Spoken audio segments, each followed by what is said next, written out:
Vous êtes sur Jésus sur vie. La première attitude à adopter, vous devez absolument faire mieux tout ce que vous étiez en train de faire très bien l'année passée. Les choses que vous étiez en train de bien faire l'année passée, cette année, faites mieux. Soyez excellent dans ce que vous faites. Qu'on trouve l'excellence dans ce que vous faites. Tout ce qui vous a fait avancer l'année passée, cette année, faites le double. Je n'ai pas entendu. Faites le double, soyez excellent. Le grand problème des fois avec nous les Congolais, nous n'aimons pas l'excellence. Nous aimons faire, mais rester sur le faire et non chercher l'excellence.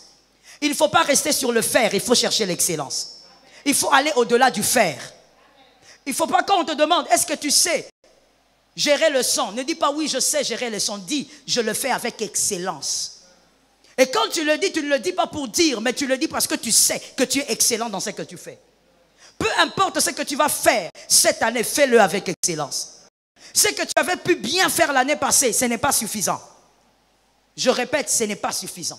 Cette année, la même chose doit être faite, mais différemment, avec beaucoup plus de précision et d'excellence. Que l'Éternel nous aide. Ézéchiel 37, 7 à 10. Ézéchiel 37, 7 à 10. Ézéchiel 37, 7 à 10. Dans cette parole, vous verrez que Dieu dit au prophète Ézéchiel, prophétise. Quand il prophétise sur les ossements, la Bible dit, les ossements ont commencé à se regrouper. La chair a commencé à naître. Mais à un moment donné, Ézéchiel remarque quelque chose. La première étape a été faite, mais il n'y avait pas de vie dans ce corps. Et Dieu dit à Ézéchiel, ne t'arrête pas là.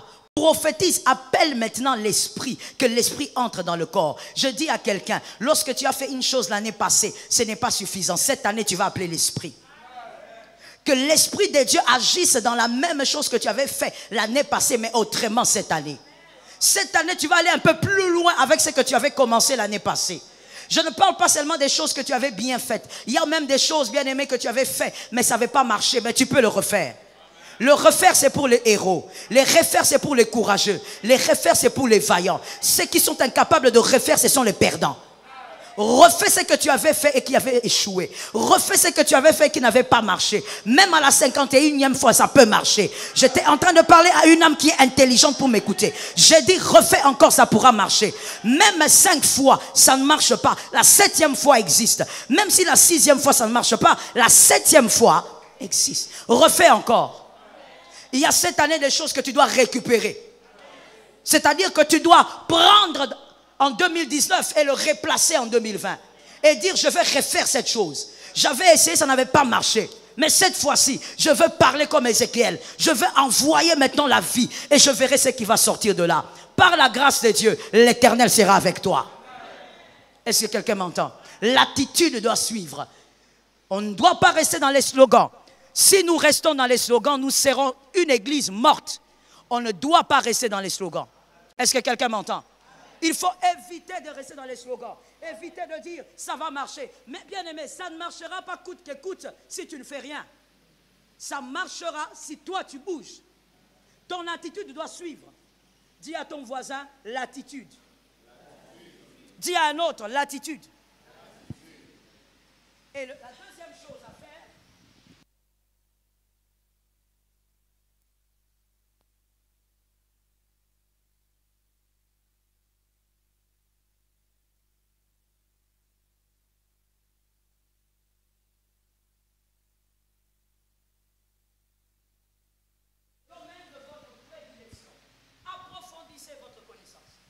cherchez à comprendre mieux ce que vous avez à faire. Si vous êtes ingénieur, approfondissez votre connaissance. Ne vous arrêtez pas d'apprendre.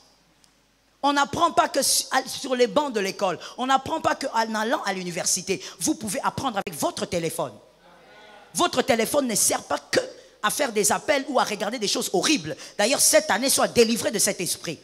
Tu ne dois pas utiliser ton téléphone pour le péché. Ton téléphone ne doit pas être un téléphone pécheur.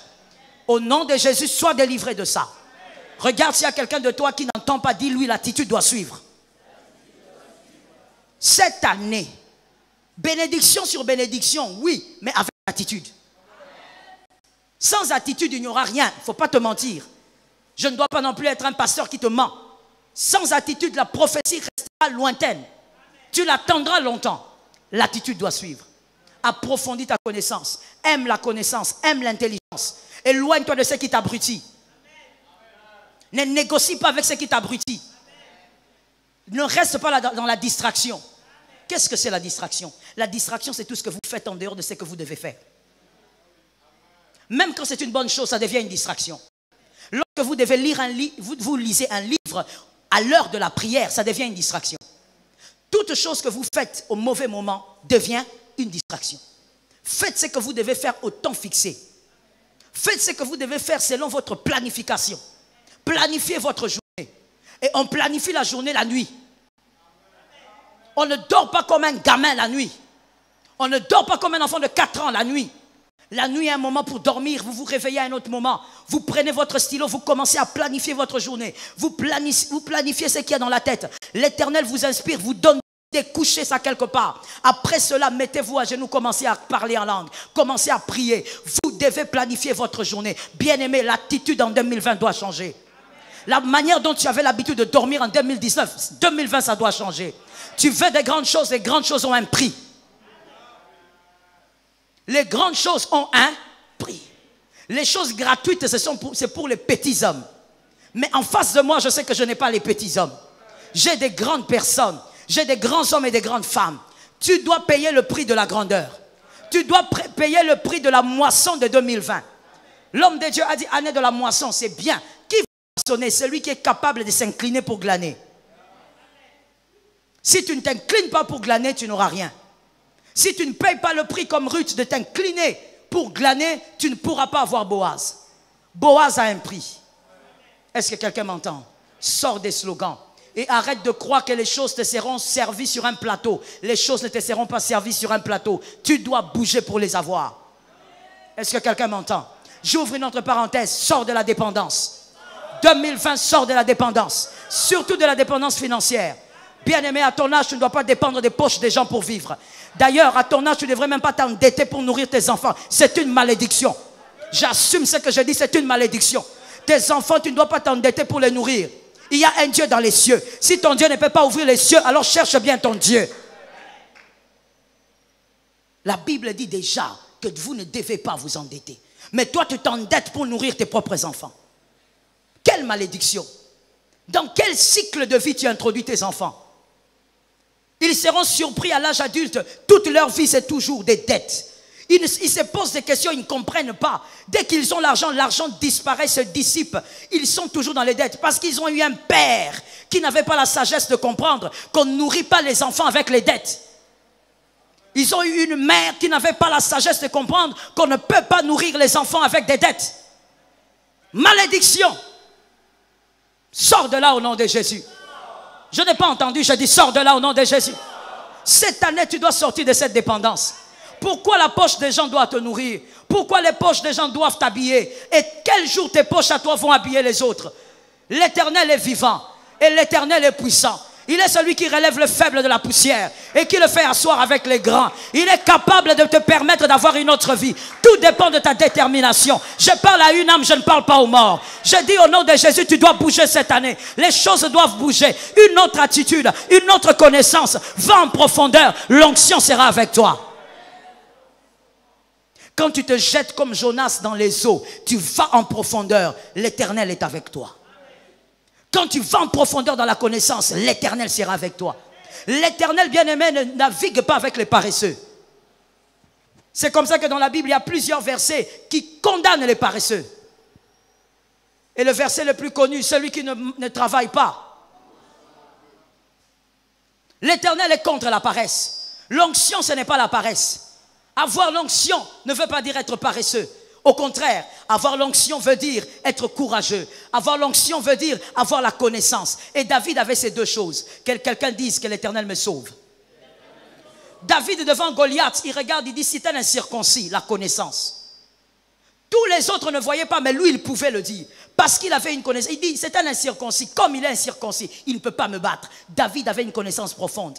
Et en dehors de la connaissance, il se pointe devant un géant qui effrayait toute une armée avec des pierres, le courage.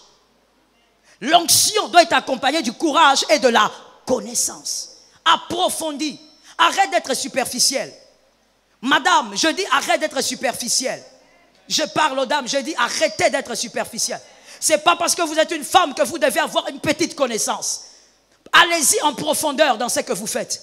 Cherchez à connaître. Tu veux faire un service traiteur, va en profondeur dans cette connaissance. Essaye de chercher, essaye de créer, essaye d'innover. Lis des livres des personnes qui ont eu ces genres de services dans le monde, pas seulement au Congo. Vois comment ils ont travaillé. Vois ce que tu peux ajouter dans cette nation par rapport à ton travail. Cultive-toi. Connaissance, profondeur dans la connaissance et l'onction sera avec toi. Dieu ne marche pas avec les têtes vides. C'est peut-être choquant, mais c'est la vérité. Dieu ne marche pas avec les têtes vides. Tu dois avoir une tête bien faite. Tu dois être capable de te cultiver, de chercher la connaissance et l'onction de Dieu va t'illuminer. L'onction de Dieu ne va pas illuminer quelqu'un qui ne cherche rien, qui ne fait rien et qui attend tout. Bien aimé, dans la vie, on n'attend pas tout. Dans la vie, on n'attend pas tout. Même quand on veut avoir un enfant, on va chercher cet enfant. On n'est pas là en train d'attendre que l'enfant tombe du ciel. Dans la vie, il y a des choses qu'il faut toujours aller chercher. Et sur le chemin, vous allez les rencontrer. Est-ce que quelqu'un m'entend bien? Que l'Éternel nous fasse grâce. La troisième attitude à avoir cette année, absolument, absolument, c'est la prière. Change ta manière de prier. Et change même ta définition de la prière. Arrête de prier comme tu as prié en 2019. J'étais en train de dire aux autres le jeudi, cette année je serai dur avec toi parce que tu dois arriver à accomplir ce que Dieu attend. Arrête de faire ce que tu as fait l'année passée, c'était par la prière. Cette année, prie. La prière est une connexion permanente entre votre esprit et Dieu. Une connexion permanente. Voilà pourquoi il faut être un homme de prière, il faut plutôt être un homme en prière. C'est une connexion permanente, ça ne s'arrête pas. Une connexion sans interruption. La prière, ce sont des moments de partage. Vous partagez avec Dieu. Vous parlez avec Dieu. La prière, ce sont des moments où vous entrez dans une atmosphère d'onction. Vous entrez dans une atmosphère d'onction. Lorsque vous entrez dans cette atmosphère, tout change autour de vous. Vous oubliez même qu'il y a des gens autour de vous. Vous oubliez l'heure qui passe. Vous ne tenez plus compte du temps. Si tu tiens compte du temps quand tu pries, mon frère, j'aimerais t'annoncer solennellement ce matin que tu n'as jamais prié. À chaque fois que quelqu'un prie et qu'il tient compte du temps, il calcule, il est pressé, il est fatigué, il est en fait lassé de la prière. Mon frère, depuis que tu es chrétien, tu n'as jamais commencé à prier. Lorsqu'on entre dans l'atmosphère de l'onction, on oublie le temps. On oublie la fatigue. On ne ressent même plus la fatigue qu'on avait. On ne sait pas comment, oui, mais c'est par l'onction qu'on rencontre là-bas. Le Saint-Esprit vous communique une onction. C'est ça la prière. Et cette année, ça doit changer. C'est le moyen idéal pour un fils de Dieu de parler avec Dieu et d'être attentif à la volonté de Dieu. C'est le moyen idéal. Pour un fils de Dieu d'être attentif à la volonté de Dieu. Cette année, c'est l'année de la volonté de Dieu. Mais pour faire la volonté de Dieu, il faut l'écouter. Il ne faut pas deviner. Les voix de Dieu ne sont pas nos voix. Ce qui est bon pour toi n'est pas forcément bon pour Dieu. Ce qui est excellent pour toi n'est pas forcément excellent pour Dieu. Il faut être attentif à Dieu et savoir ce qu'il veut. C'est le moyen efficace aussi pour recharger votre esprit. Votre esprit est comme un téléphone qui doit être rechargé. Dans cette salle, si je pose la question, je suis sûr que tout le monde a un téléphone déjà bien chargé. Il y a même des gens, quand le téléphone n'est pas chargé, ils sont malades. Il va chercher à charger partout, même dans la voiture d'autrui. Il va poser la question, s'il vous plaît, vous pouvez me charger le téléphone, je n'ai même pas un seul bar. Donc il est malade quand ce téléphone n'est pas chargé. Pourquoi? Parce que sa vie c'est la communication. Il est sur WhatsApp, il est sur Facebook. Voilà. Tu veux que ton téléphone soit chargé. Ton téléphone est chargé, c'est très beau. Et ton esprit, il est chargé? Sans un téléphone chargé, vous ne pouvez pas communiquer. C'est-à-dire, les messages peuvent être là, mais vous n'allez pas voir les messages parce que le téléphone est lobat. Ça se passe pareil pour votre esprit. Le Saint-Esprit a des messages prophétiques qu'il vous a communiqués, mais vous ne les recevez jamais parce que vous êtes toujours déchargé. Toujours lobat. Mais le Saint-Esprit a déjà parlé. Vous courez derrière les prophètes alors que le Saint-Esprit vous a déjà dit à vous-même, a parlé à votre esprit et vous a donné des messages prophétiques pour 2020. Vous n'avez pas besoin de courir derrière les prophètes. Mais pourquoi tu cours derrière? Parce que tu ne reçois rien. Mais pourquoi tu ne reçois rien? Tu es toujours déchargé. Aucune charge spirituelle. Or, lorsque nous prions, nous rechargeons nos esprits. Et lorsque nous rechargeons l'esprit, les seigneurs, lorsqu'ils parlent, nous captons. C'est là où tu verras la différence entre celui qui s'agite pour rien et celui qui ne s'agite pas. Celui qui ne s'agite pas, c'est parce qu'il a reçu les rémas de Dieu. Et quand est-ce qu'il reçoit le réma de Dieu? Quand il est en prière. Il a un esprit constamment en prière. Dis à ton frère, ta pote lui, dis-lui, sois en prière. Est-ce que tu as bien dit? Lorsque l'esprit est bien rechargé, la chair est assujettie. La chair va moins parler. 2020, que la chair parle moins. Je n'ai pas entendu. Tu as un problème avec le péché? Ou tu as peut-être un amour particulier pour le péché? Je dis 2020, que la chair soit assujettie. Que la chair soit dominée. Mais ce n'est pas possible de dominer la chair parce qu'on veut. On domine la chair parce qu'on a un esprit puissant. Et l'esprit est puissant parce qu'il est rechargé. Et il est rechargé par la prière. Tu comprends maintenant pourquoi tu pêches? Tu pêches sans calculer. Avec une grande facilité. Le péché qui a été difficile en 2019, apparemment cette année, il vient encore. Parce que tu ne pries pas. Dis à ton frère, prions. Que l'Éternel nous épargne.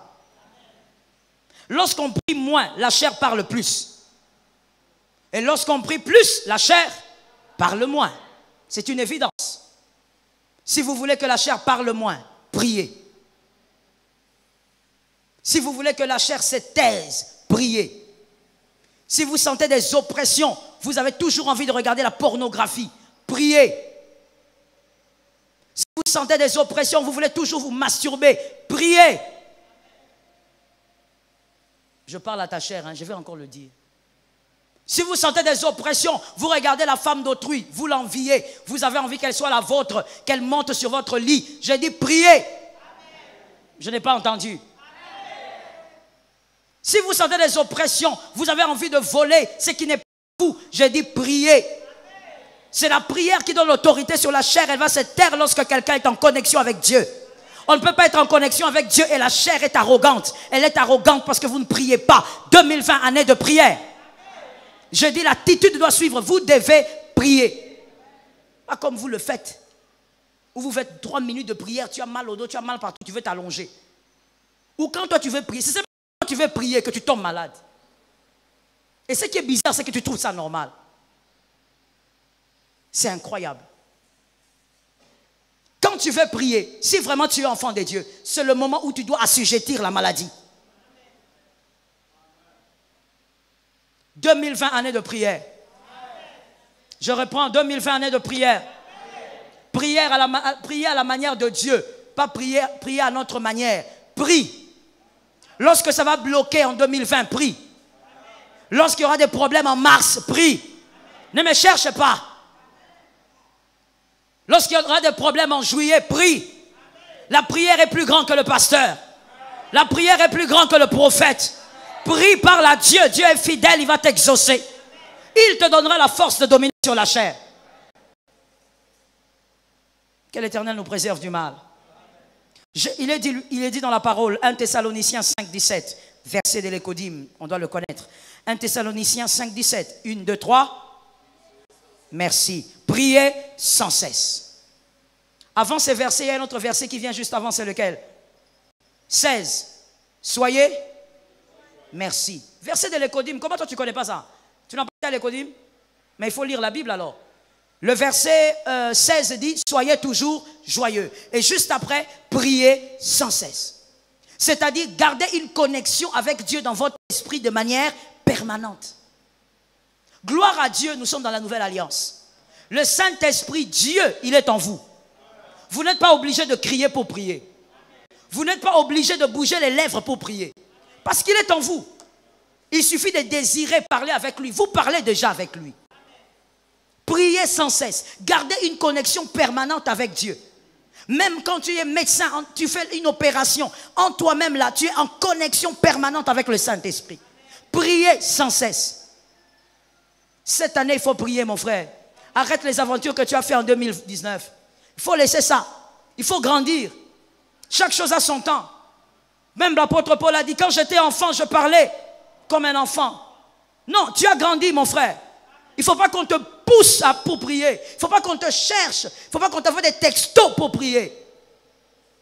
Une autre attitude cette année. Prie avec détermination.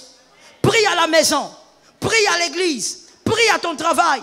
Où que tu sois, sois en connexion permanente avec Dieu. Qu'il en soit ainsi pour un homme fidèle. Priez sans cesse. Ça permet à votre esprit d'être en communion avec Dieu. Je l'ai dit. Priez sans cesse. Parlez à chaque instant avec Dieu. Dieu est en vous. Donc vous êtes favorisés. Soyez toujours à l'écoute de Dieu. C'est aussi ça, prier sans cesse. Soyez toujours à l'écoute. Écoutez Dieu plus que les hommes. Il y a des gens qui sont tellement entourés d'hommes qui n'écoutent pas beaucoup Dieu. Vous deviendrez seul. Vous êtes tellement entourés par les hommes que vous n'avez pas le temps pour Dieu. Écoutez Dieu. Voilà pourquoi des fois quand les hommes parlent, ça vous fait très mal. Ça vous dérange directement. Bien aimé, quelqu'un qui écoute beaucoup Dieu, même si les hommes parlent, il est calme. Et des fois on a l'impression qu'il est insensible. Le commun de mortels le traite d'un homme insensible. Non, il n'est pas insensible. Seulement, il écoute plus quelqu'un d'autre. Et cette personne est supérieure à vous. Lorsqu'on va dire, tu n'es rien, tu es méprisable, lui, ça lui fait rire. Parce que Dieu lui a dit autre chose. Mais quand vous écoutez trop les hommes, vous êtes aussi blessés pour un rien. Cette année, ne sois pas fragile comme ça. Et pour ne pas être aussi fragile, écoute plus Dieu que les hommes. Écoute plus Dieu que ton voisin qui est assis juste à côté. La parole de Dieu est plus puissante que la parole du voisin qui est là.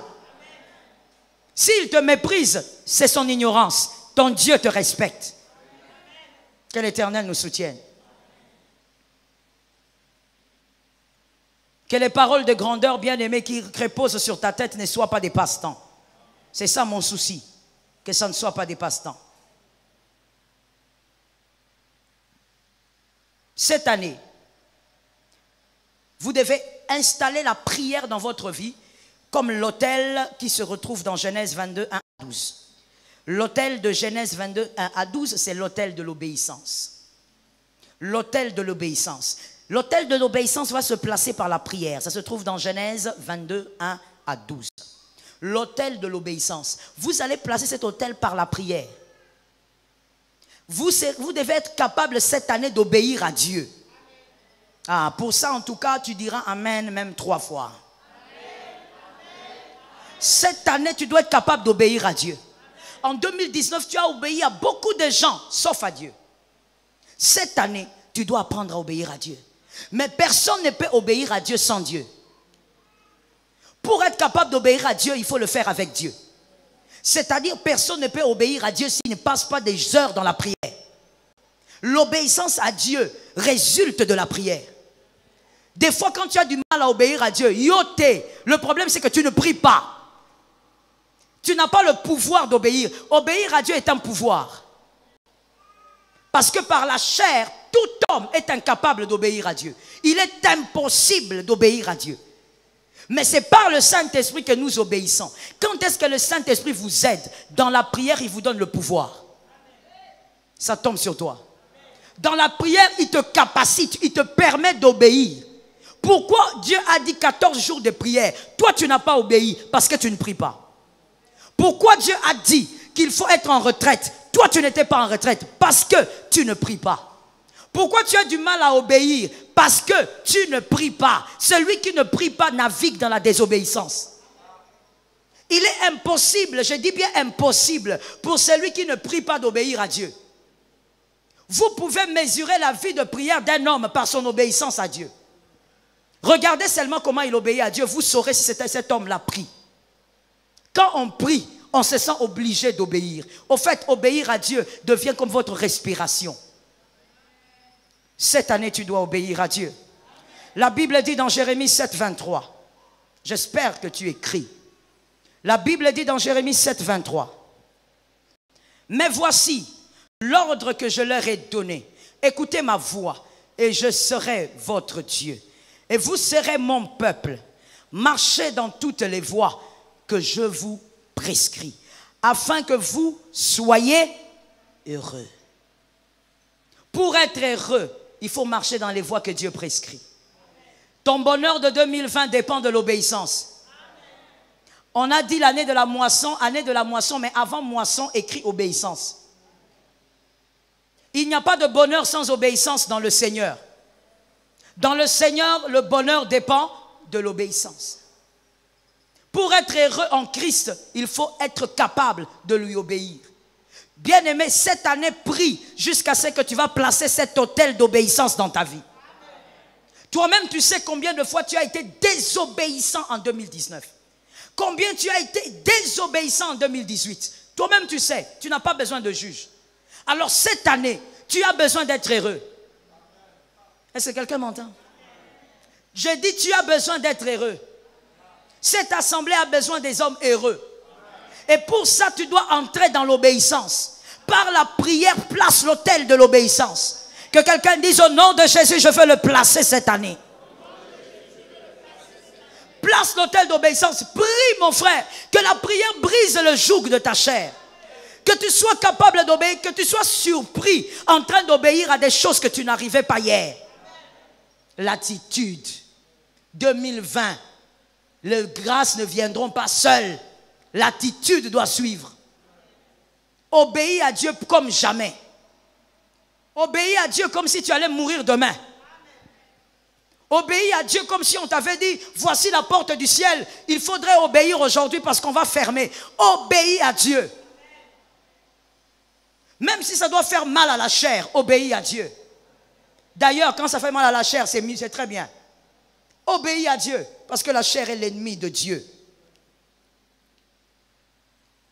Que ton bonheur soit visible.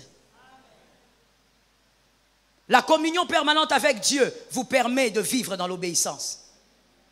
Comment les autres obéissent et pas toi? Ils vivent dans l'obéissance. Comment? Parce qu'ils sont en communion avec Dieu.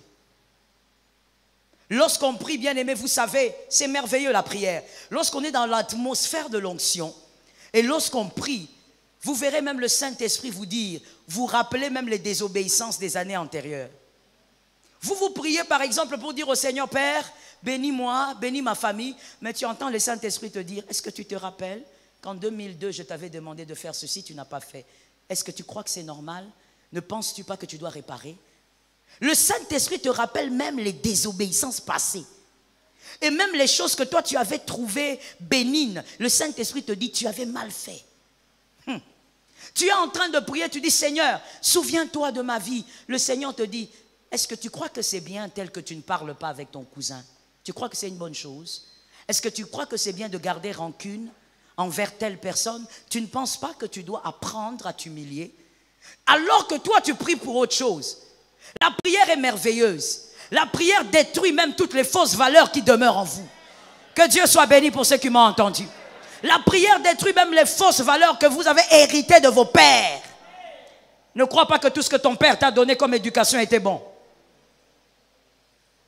Ne crois pas que tout ce que ta mère t'a transmis était forcément bon. C'est la parole de Dieu qui t'a mise. Et lorsque tu pries, le Saint-Esprit te dit, regarde, tu sais prier, mais regarde comment tu es arrogante. Regarde comment tu es arrogant. Tu ne sais même pas respecter les autres. Tu es hautain. Et le Saint-Esprit commence à te parler, te dit, tu es hautain. Tu dois changer.